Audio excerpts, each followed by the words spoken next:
All right, Shalom. This is the brother Tazabah from the GMS Birmingham camp. I want to start out by giving out glory, infinite praises unto Yahweh, Ba'ashem, Yahweh Shah, Ba'ashem, Kakwadash, double understand my apostles and the elders at Great Millstone that teach and Hebrew well, and salutations unto the occupant throughout the four corners that are putting their life on the line week in and week out. All right, now I'm going to come real quick, Lord willing, I can go through this kind of fast because it's dealing with a lot of history, but at the same time, sometimes, it's time consuming to understand these scriptures, and this might just be one of those lessons, but I'm gonna try to give it, try to go through it concise and quick as possible, but I wanted to go into these 12 feathers. All right. Because it's going into the first 12 Roman emperors or Caesars of Rome. All right. And the scriptures prophesied this. All right. Now this is second Esdras chapter 11. I'm going to start at 1. All right. It says, then saw I a dream, and behold, there came up from the sea an eagle, which had 12 feathers and 3 heads. All right. And those 3 heads is going into the first triumvirate. All right. And we know that eagle to be the Roman Empire. All right. And the first triumvirate consists of Julius Caesar, Pompey, and Crassus. All right. So those 3 heads is the first triumvirate. All right. Let's continue. I'm going to try not to do too much jumping ahead, speaking before time, but spirit going to move how the spirit move. But the 3 heads are speaking to the first triumvirate, Julius Caesar, Pompey, and Crassus. All right. And I saw and beheld, she spread her wings all over all the earth, and all the winds of the air blew on her and were gathered together. And I beheld, and out of her feathers there grew other contrary feathers, and they became little feathers and small. But her heads were at rest, and her heads being at rest, being Julius Caesar, Pompey, and Crassus, they all died, man. Right? It says, the head in the midst were greater than the others, yet rested it with the residue. Yeah, because all of them died, but Julius Caesar was the greater of them all, because though he was a part of that first triumvirate, he was the first Caesar over Rome, and he begot the Sir title Caesar from his last name. All right. So that's where you get all these Caesars, starting with Julius Caesar. Even though he wasn't considered a Caesar, he was a dictator. All right. He was considered the first because it brought into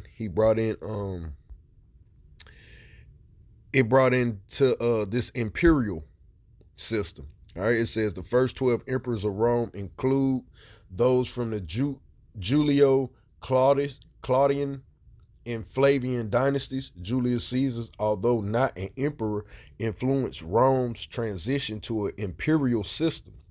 Several emperors had short reign and died during the chaotic year of the 4 emperors. And the scripture spoke to that, and we're going to get it. All right. But continuing, it says, moreover, I beheld, and lo, the eagle flew with her feathers and reigned upon earth and over them that dwelt therein. Yeah, because Rome had dominion over the entire planet. All right, the known world. All right. And I saw that all things under heaven were subject unto her, and no man spake against her. No, not one creature upon the earth.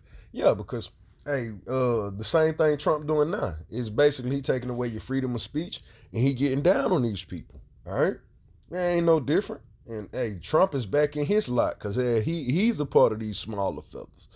All right. I go here to back up that statement in verse 6, their precept, and I saw all things under heaven were subject unto her, and no man spake against her, no, not one creature upon earth. It's just like you can't say nothing about them small hats, man. It's finna get to the point that you ain't gonna be able to speak against America with that free will that freedom of speech that you think that you had. All right? This is Daniel 7:7. And after this, I saw the night visions, and behold, a 4th beast, dreadful and terrible, and strong exceedingly, and it had great iron teeth. Yeah, because the Romans were known as great ironsmiths. They put the use of iron. They put the use of iron to work, man. They utilized it the best, man, through their war campaigns. All right, and it had great iron teeth. It devoured and break in pieces and stamped the residue. That residue is speaking to the southern kingdom, so-called well, it ain't the so-called. It's the Judah, Benjamin, and Levi. All right, that were left in the promised land. All right, and stamped the residue with the feet of it. It was diverse from all the beasts that were before it, and it had 10 horns. Yeah, it was diverse from all the other beasts, man, because eventually Rome became known as like the Senate house, you know.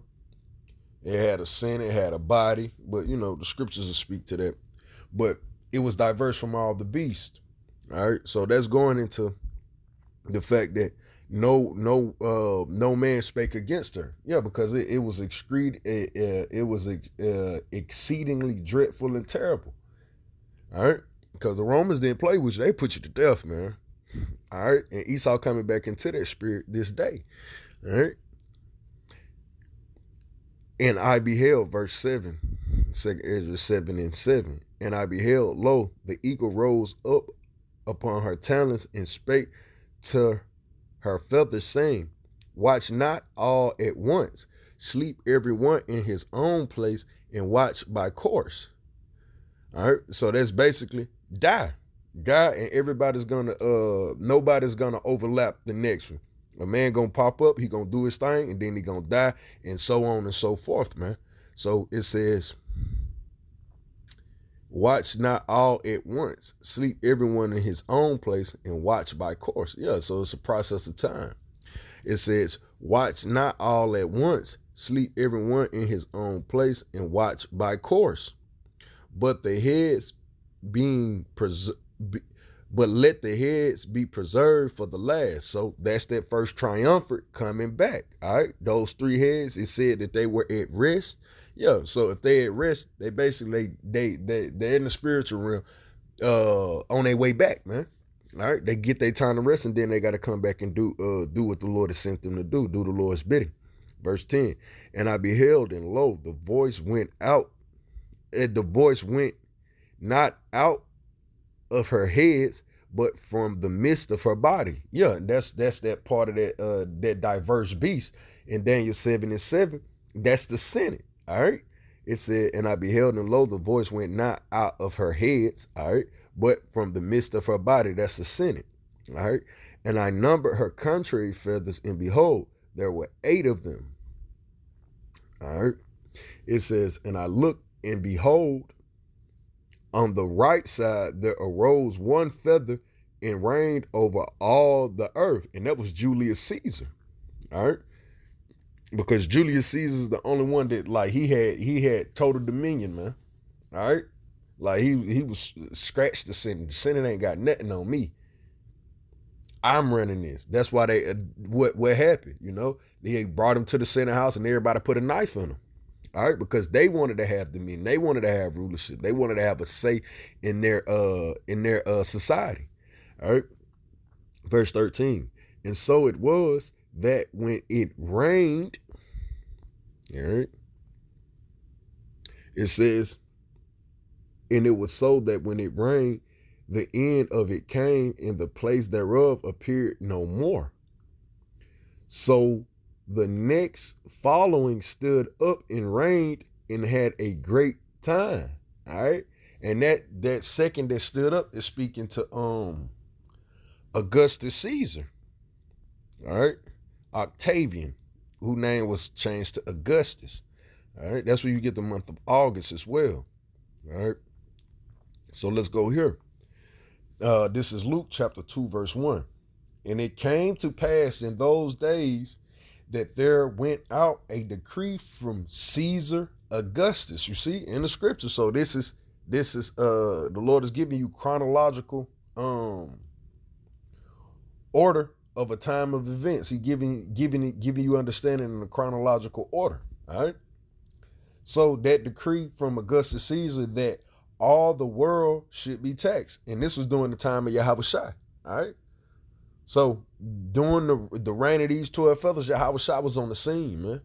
All right. But this is just more clarification because the Lord has given us the unction to know all things. All right. So we know that this is during the time of Yahushua. All right. But Ezra prophesied this hundreds of years before it ever came to pass, man. And it happened that when it rained, and that it is speaking to Augustus Caesar. I'll never forget the brother Kashakwala, the beloved brother Kashakwala, was like, that's a dark saying. That it is a dark saying. And it happened that when it rained, Augustus Caesar, the end of it came also like as the first, so it appeared no more. And when you go into matter of fact, I'll read down here. Here, though thou that hast borne rule over the earth so long, this I say unto thee, before thou beginnest to appear no more, there shall none after thee obtain until the time, until thy time, neither until half thereof. So Augustus Caesar had the longest reign. All right. I want to say what it was like 40 something, 44 years, 45, 46 years. All right. That he reigned. All right. Of all of the Caesars, he had the longest reign. I spoke. And then arose the third and reigned as the others before and appeared no more also. All right. And then that's going into Tiberius. And when you go into Tiberius, he ruled for 22 years. So he didn't rule even half the time that Augustus. All right. Because Augustus ruled for 44 to 45 years. All right. So Tiberius ruled for 22. He had a 22-year reign. So the scriptures is correct. And it ain't so far. The scriptures are correct. So when it, with all the residue, one after another, also that every one reigned, and then appeared no more. Then I beheld, and lo, in process of time, the feathers that followed stood up upon the right side, that they might rule also. And some of them ruled, but within a while they appeared no more. All right. For some of them were set up, but ruled not. After this I looked, and behold, the 12 feathers appeared no more, nor the 2 little feathers. So basically, that's a time jump, because at this particular time, like he sees the end of the eagle, he sees the end of the feathers, but he's gonna go right back into the rest of the revelation, man. All right, it says. Continuing, it says, and there were no more upon the eagle's body, but 3 heads that rested and 6 little wings. So some of the feathers, the Lord is going down that timeline. So some people won't appear anymore. Tiberius won't appear anymore. All right. Augustus won't appear anymore.